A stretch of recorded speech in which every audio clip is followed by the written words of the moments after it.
sociétés ont un comité RSE au sein de leur conseil ou s'appuient sur un comité opérationnel, mais ce que l'on constate, c'est qu'en fait, il manque des compétences. Alors, Minata, qu'est-ce qu'il en est en Belgique? Et est-ce que, aussi en tant qu'administratrice, est-ce que tu as un retour d'expérience à partager avec nous? Alors, en Belgique, on est loin d'atteindre ces pourcentages, puisque nous avons 6,5% des sociétés cotées qui disposent soit d'un comité spécialisé RSE en son sein, soit d'un comité RSE exécutif. Donc, le chemin est encore long. Mais ce constat est aussi la conséquence du fait que beaucoup de sociétés estiment que cette compétence et ce thème est si important qu'il ne peut pas être que le seul fait d'un comité. Et donc, ce n'est pas une volonté de ne pas inclure évidemment cette thématique, mais c'est une posture qui a été prise par beaucoup d'entreprises se disant que c'est une matière qui doit rester d'une compétence générale du conseil d'administration et qu'il ne peut pas en commissionner ce thème parce qu'il serait trop scientifique, etc. Ce n'est pas évident, puisqu'à côté de cela, faut-il encore avoir des administrateurs qui savent aussi de quoi ils parlent et qu'ils aient conscience de cela. Donc ce qu'on voit pour l'instant, et j'en ai fait partie récemment, mais il y a un an, c'est que beaucoup d'administrateurs se forment dans des parcours spécifiques sur les thèmes du climat et autres, avec une certification pour pouvoir dire et déclarer dans un rapport annuel de manière véritable qu'on a des compétences qui nous permettent de vraiment challenger, comprendre ce que nous disent les exécutifs sur ces thématiques. Et il est vrai, pour l'avoir vécu, que même si on se dit qu'on comprend, qu'on suit, qu'on lit, une fois qu'on fait ce parcours, beaucoup d'humilité, on se rend compte qu'on n'en est qu'au début et qu'on commence à comprendre l'urgence de certaines thématiques et leur criticité. Et ça ouvre réellement à la fois les yeux sur ce qui arrive, mais surtout ça nous donne les clés techniques pour mener à bien cette mission qui est si importante. Alors la Suisse est bien meilleure que la Belgique. Il y a 55% des entreprises du SMI qui ont un comité qui parle de RSE, pas un comité dédié. Il y en a 35% qui ont un comité dédié. Donc c'est les sociétés cotées, encore une fois, comme c'est 20 sociétés, c'est pas non plus, c'est peut-être l'arbre qui cache la forêt. Ce sont des chiffres, encore une fois, de Ethics and Board. Mais là aussi, il y a quand même beaucoup de choses qui bougent. On parle beaucoup d'objectifs de développement durable. Il y a beaucoup d'initiatives d'un point de vue énergétique, évidemment, comme la Suisse est impactée plus que dans d'autres pays. Il y a beaucoup de réflexions sur ce sujet.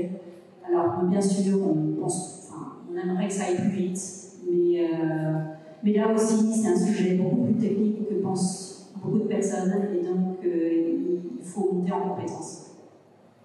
Donc en fait, si je fallait résumer ce point, je dirais que la formation, il faut former les administrateurs, il faut que les administrateurs se forment, et puis il faut aussi faire en sorte que le conseil d'administration ne soit pas prisonnier de l'exécutif sur ces questions de RSE qui sont de vrais enjeux.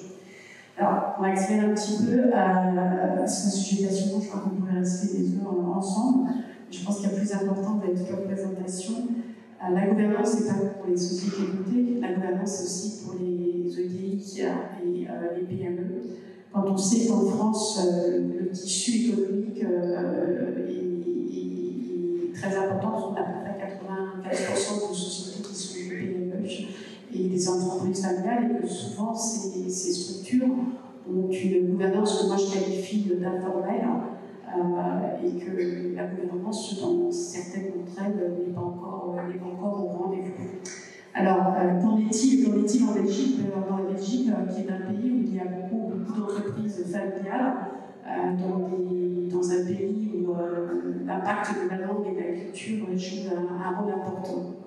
Et est-ce que tu constates une évolution dans ces entreprises en termes de mise en place de gouvernance, de féminisation of course? Une particularité, on a parlé de cette fonctionnalité, c'est que même les sociétés cotées belges, en grande capitalisation, sont souvent familiales. Et donc, c'est vrai qu'il y a une prise de conscience de cette particularité propre au tissu local. Et donc, si on arrive aux sociétés non cotées, il existe un code qui a été établi en 2005 pour la première fois, adapté la dernière fois en 2017, et qui recommande, qui fait une série de recommandations aux sociétés petites, aux entrepreneurs, et également aux sociétés familiales. On y trouve des thématiques évidemment tout à fait similaires à celles des grandes sociétés cotées, mais on va insister sur des thèmes comme la collégialité, la question de la succession, le rôle des actionnaires, la mise en place de forums familiaux qui parfois ne sont pas actionnaires directement, mais ont un rôle et sont des parties prenantes importantes, la gestion des conflits, etc. Et donc, depuis ce moment-là, c'est vrai qu'on voit une grande professionnalisation, hein, tu en parlais, mais également au niveau familial, où quelque part les générations en place préparent les générations futures. On voit aussi apparaître de plus en plus d'administrateurs externes à la famille dans ces sociétés-là. Et en termes de féminisation, je dirais que c'est souvent plutôt parce que c'est en termes de succession, c'est l'Afrique qui a repris, qui a plus une affinité avec l'exercice de l'activité de la société. Et on a de très belles expériences en la matière. Mais il y a quand même une prise de conscience qu'effectivement, tous dans la famille ont le droit d'être représentés. Et donc, quelque part, ce qu'on peut constater, cette représentation du monde externe plus largement de société cotée, on va la retrouver dans ces sociétés, mais par rapport à leur actionnariat, quelque part, qui est la famille, ou le monde des entreprises, ou des proches, je dirais, qui ont investi. Un autre élément important dans ce code, c'est tout ce qui est private equity. Et donc, quelle est l'importance et quel est l'impact lorsqu'un actionnaire vient accélérer la croissance, mais avec des exigences qui sont propres, tout à fait légitimes, et qui peuvent venir bousculer certaines traditions ou façons de gérer une société. On va continuer, je vais conclure très rapidement. Ce que l'on voit là, c'est que votre rôle, le rôle de l'administrateur des entreprises, que ce soit les entreprises cotées ou non cotées, est important.